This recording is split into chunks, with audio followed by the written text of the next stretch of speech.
Hello, my name is Rich Howard, owner of Architectural Builder Supply. In this video is to bring you a closer look at the National Guard number 683. This is a mill finish aluminum automatic door bottom with the dual nylon brush insert, heavy duty mortise mount. If you're new to automatic door bottoms, and it's likely that you are, most people are, this video will probably be exhaustive, or as much as I can think of, to describe automatic door bottoms, and in particular this model. So, starting at the beginning, an automatic door bottom is exactly that. It is a device that automatically seals the bottom of the door when the door is closed. It's a very simple mechanism how they work, and there's basically just a couple of different types. There's the mortise style, and you can get the concept here looking at the profile that that's intended to be mortised into the bottom of a door. Okay, this would be an appropriate door bottom for mortising into the bottom of a wood door, a non-fire rated wood door. There is a link below this video to the product brochure. That product brochure is nice because it shows this item in relationship to National Guard's sister products, where you can see the different seal material that is in there as well, different sizes, etc. Now, when I said if it was a non-fire rated wood door, what that specifically meant was if you're going to mortise the door in the field, you wouldn't be able to mortise this to the bottom of a fire door. You would have to order the door, the fire door, automatically mortised or mortised at the factory for this.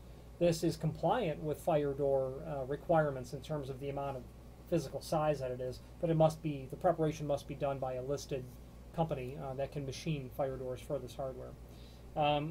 So if it's an existing door and it's fire rated, you won't be able to mortise this. While you can certainly do the physical carpentry to the door, you'd violate the integrity of the door and the fire rating. So, word to the wise. If it's a steel door, this would not be the appropriate model for an installation in an inverted bottom channel for a steel door. If you have a need for that model, reach out to us. We'll help you find it. The other type, which are not listed here on the product brochure, are the surface mount type and of the semi-recess type. And they're basically devices that mount to the face of the door on the push side, or the face of the door is mortised at the bottom so that that housing is flush, and you mortise it flush to the face of the door, also on the push side. So this is a mortise type, the number 683, and you can see that here's an end. And this end has got this bolt in it. I'm going to call it the plunger, and I'll refer to it as the plunger several times. The opposite end does not feature that plunger at all, and as a matter of fact, there's just a void there where that plunger would otherwise be. The plunger is always installed on the hinge side of the door. Always installed on the hinge side of the door, never on the lock side. Okay? So now it gives you an idea that one side has to be mounted to the hinge side. It's the side with the plunger. Mortising for this sort of item. Now I've done it, many times, and I've done it, had to do it so often that I would have a fixture or a tool just for doing it. A router is the way that I would suggest going about doing this, and assuming you don't have access to a CNC machine, you would take a router, a plunge router, and you would get that, mortised out the bottom of the door. Now, how I would go about doing it if I was going to do it new, the mortise required is 15/16 of an inch wide, and then the height is 1 5/8 inches. So that means you're going to need a plunge router. And if you can get a 2-flute carbide bit, 15/16 diameter, you're in real good shape. Now, I would take my plunge router and I'd remove the base, and to that base I would attach a large aluminum angle, so that when I took my router and I tipped it forward, let the face of the aluminum angle rest on the face of the door, I would make sure that the center line was appropriate from the thickness of the bottom of the. So with your 2-flute carbide bit installed into the base of your tool, and you bolt a 2x2 or a 3x3 aluminum angle to it, and you've tipped it down, put the face of that aluminum angle, which is now your guide, on the face of the door, and you're going to want to make sure that where you have it positioned on your router base will give you the proper center line of your bit and the bottom of the door. You want to make sure that the face of the aluminum angle has been sanded, deburred, maybe masking tape put on there, so that when you lay that tool down, you're going to have 5 pounds resting on it, and you slide it across your door, you're not going to scratch the face of the door. Then, because it's a plunge router, you'll be able to slowly work your way deeper into the door and do it, one pass at a time, an eighth of an inch, that sort of thing.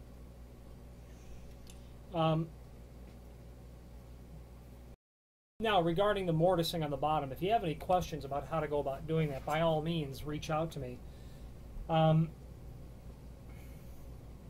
If you can't, if you don't have access to a 15/16 2 flute, you might only have a 1/2 inch, then you're going to need to modify your base. Make it so that you can shift the base so that you can maintain a proper, net width of the mortise when you're all done. That's how I've gone about doing it when, if you don't have access to, a really, really snazzy machine. Okay, so we've got the door. We talked about, if you're doing it in the field, non-fire rated wood doors, mortising it, mortise type. Your channel, you're going to want to make sure that you get a good fit in there, okay? It fits in. The attaching of this through these 2 flanges here, you can see you've got the screw holes. Okay, so there's a total of 6. And you can obviously tell that you'll fit that into your door, and then screw through these flanges to the remaining portion. And screws are going to be included for that. There's plenty of these truss head sort of screws. Okay. Now, how does the door bottom do what it does? Plunger side, we talked about that before. Okay. I'll go to the hinge. So you've got the door mortised, you've got it attached to the bottom of the door. Next thing you're going to do before you hang the door, take this and turn it clockwise. This plunger, turn it clockwise. Turning it clockwise is going to get it almost completely flush to the end of the housing. Get it to where your fingers can't turn it anymore, and then that's in far enough. I've got it turned in quite a bit. Or use a screwdriver, but your fingers are fine. Be careful, don't cut yourself. Then hang your door. Door is hung, now close it. What happens when you go to close the door, the plunger, because it's on the hinge side, will come in contact with the rabbet of the frame. When the plunger touches the rabbet of the frame, it has only one place to go, and that's in. And it will go in because the plunger is connected to a flat spring that's inside of here. And when the plunger is compressed or depressed, it compresses the flat spring. So the flat spring can only belly at that point. And the bellying action of that flat spring is what forces the bottom to automatically drop down. That's how they work. So you've got it turned in because you want to turn it in, test your door. You'll see that there's almost no drop. 1 or 2 revolutions counterclockwise to draw it back out, test it again. And you'll continue to do that to a point where you make a seal. Now, I'm going to turn it counterclockwise just to show you how the automatic aspect of this works. So I've got it turned out, 3/8 of an inch or whatever. So my finger is going to act as the rabbet of the frame. So when I push that in, you can see it drops down. And it does so unevenly, and that's normal. That's completely normal, actually. When I release that tension, it snaps back up. Okay, now, you can see that it drops down uneven because the actual environment that this works under, the conditions are, one end drops down, but then it makes contact with the sill, and the rest of it comes down like a knife edge or a scissors edge. So my thumb will act as the sill at this point, and I'm going to restrict how far it can come down. So as I restrict it here, what you're going to see is it will then drop from the other side. Now obviously that's very exaggerated because I'm not limiting it at both ends, but if I were to limit it at both ends, that's the seal. So I've got it depressed and limited. That's how those work. It's that simple. Now as you're testing it, turn it out only a little bit. You don't want there to be any more contact than necessary, because as soon as you start to open the door, you want the seal to be rising all automatically, immediately. You don't want to open the door and have so much, and have the flat spring under so much tension that it's not retracting into the housing. You then push the door open and it damages the inner portion of this that does the sealing. Okay, so this model features an aluminum bar.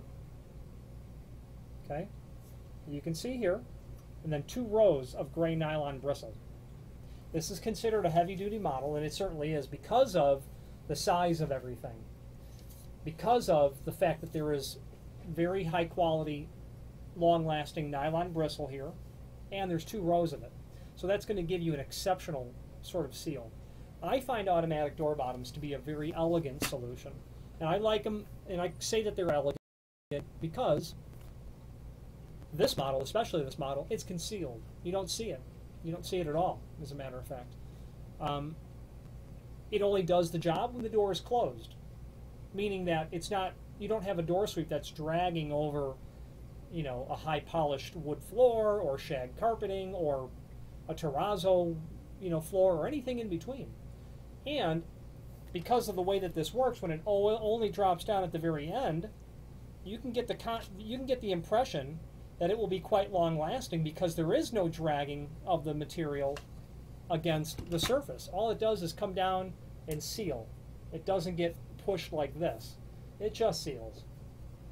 Now this model is kind of nice because, let's see if I can get that shown to you on the camera. What there is right here at the tip of my finger, you can imagine that there's a T-slot there at the tip of my finger, not this side, only this side. And slid inside of that T-slot is yet another very small piece of pile, and that helps seal it. So you got 3 points of sealing here. You're sealed this way, but now you're also sealed this way. Okay, very effective. The only complaint I've ever heard about an automatic door bottom, and if I've sold 10,000 of these, I've only heard the complaint once. That's when someone has said, it's awfully loud when the door is opened. And that's true, you do hear that sound. It is true. However, if that is the only complaint against an automatic door bottom, I can tell you that I've shared that information with plenty of people, and I don't believe it has ever deterred someone from buying an automatic door bottom. But I'm aware of it, so I mention it. You do hear it, is the bottom line. However, you also hear the door latching as well. You know, to me, it's not so loud that it's an issue. Dimensionally now, let's talk about it. There is an image below this video showing everything important dimensionally about the item. Mortise required is going to be 15/16 of an inch. And you can see the actual housing is closer to 11/16. Forgive me, 13/16. So we're going to give you a little bit of margin inside of there. And then they want 1 5/8 inches in the depth. There's 1.5 inches overall from the bottom of the flange to the bottom of the unit. Okay, so giving you a little bit of margin there as well, so you can get it located in place, properly marked for your attaching holes, and be done with it. Now, there's a link below this video to the instructions, and I'd like to go over those now. Hop off of this video if this isn't your part. You know, if going through the installation instructions is something is not of interest at this time. So step 1, mortise the bottom of the door. We discussed that.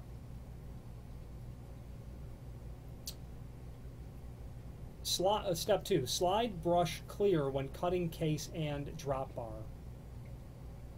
So what they're talking about now is when you order this item, you've got a couple of choices. You can order it the actual size you need, or you can order it and then cut it in the field. Now, I'm a fan of taking the time before you place the order and actually ordering it the size you need, because it will eliminate the ability or the need for you to cut it, plus the potential for damage, plus the potential for an accident or a mistake. So going about cutting this, assuming that you're going to cut it, because the job site may be too far, you may not have the ability to, you know, put a tape measure on something actually. And when you're measuring this, you're going to want to go basically the full width of the door. Keep in mind that your door might be beveled, and if I was going to compensate for that bevel, I might, you know, take the big side of the door and deduct a 1/16 of an inch off, that sort of thing, because this will be, you know, mortised in the center of the door. Now, if you're going to cut it, step 2 says slide brush clear when cutting casing and drop bar. So what they're saying is slide this stuff physically out of the way so that you're not cutting through it. Okay, you're going to want to pull that out or push it through, and you'll be able to do that. There's no doubt. Okay, you'll be able to just slide it out. Now, when you go to cut this material, they have included in the hardware package 2 very small nails. These have only one purpose, and that's if you're going to cut the item. You'll extend the drop bar like I did, and you're going to see right there is a hole for a nail, and then right there as well is a hole for a nail. And with the drop bar extended, you'll insert those 2 nails.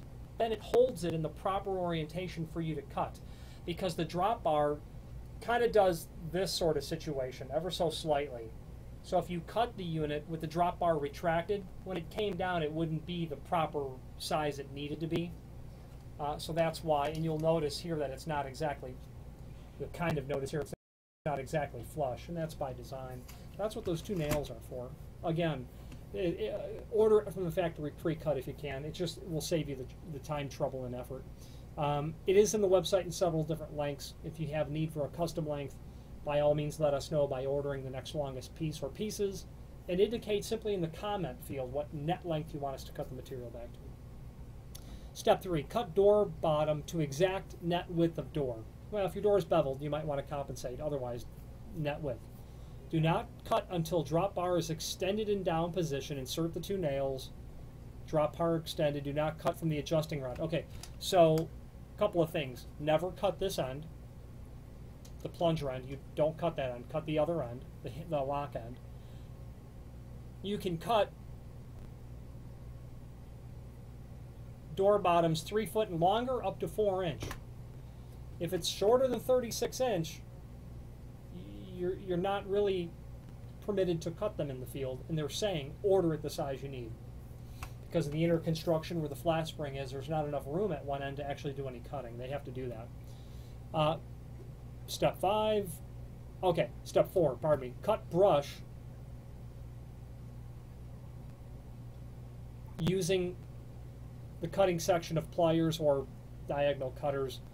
You're going to want to make sure that the metal holder that the bristles are attached to doesn't slide out, and you might dab some adhesive, that sort of situation, some way of preventing it from coming out.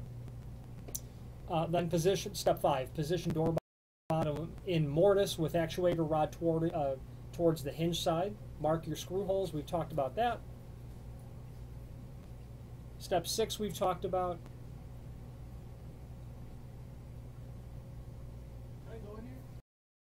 Okay, step 6, pre-drill your holes. Step 7, install the door bottom with adjusting rod at hinged side of door. That's what we've called the plunger. That only goes on the hinge side. And then step 8, we've talked about that. You know, maximum drop on the 683 model is 3/4 inch. Now step 9, install the end caps. You got 2 end caps. They're just rectangular pieces of aluminum. One's got the hexagon shape in it, one's blank. So after you make this giant mortise in the bottom of the door, you need to dress it off, and that's what that plate is for. Okay, and then the blank one is obviously for the other side. On wooden frames, in step 10, install the strike plate on jamb where the adjusting rod or plunger makes contact. You're going to get a tiny little piece of aluminum here. Okay. You'll use one of the included screws here, and attach it to the rabbet of the frame, meaning that every time this makes contact with the wood frame, over time it's going to create a divot. You don't want there to be damage to your frame, so you'll attach that so it makes contact just like this. Okay? And that pretty much covers the installation aspect of a mortised automatic door bottom. Like I said, I'm a big fan of these. I think that they are very elegant, with the exception of the fact that you can hear them operate, like you can a lot of other pieces of hardware, but nonetheless. Long-lasting, durable, proven to be effective after decades of installation. How many door sweeps can claim to work 10 years later? It just never happens because of the wear and tear aspect. Very simple mechanism that doesn't fail, is very difficult to abuse or vandalize. A model like this is mortised, so you never see it. Very commonly seen in those applications where it needs to be effective but concealed. Hotel doors, very commonly going to be seen in those applications. National Guard is a full-line manufacturer of all things weather stripping related, not only snazzy little automatic door bottoms like this, but thresholds and perimeter gasketing, material made of aluminum, stainless steel, architectural bronze. Leading edge in terms of shipping lead times. Technical support is excellent. Customer service stands on their shoulders. I wouldn't hesitate recommending National Guard for anyone's use. Any questions on the National Guard number 683, mortise style automatic door bottom, or any other National Guard product, please feel free to reach out to us. Thanks.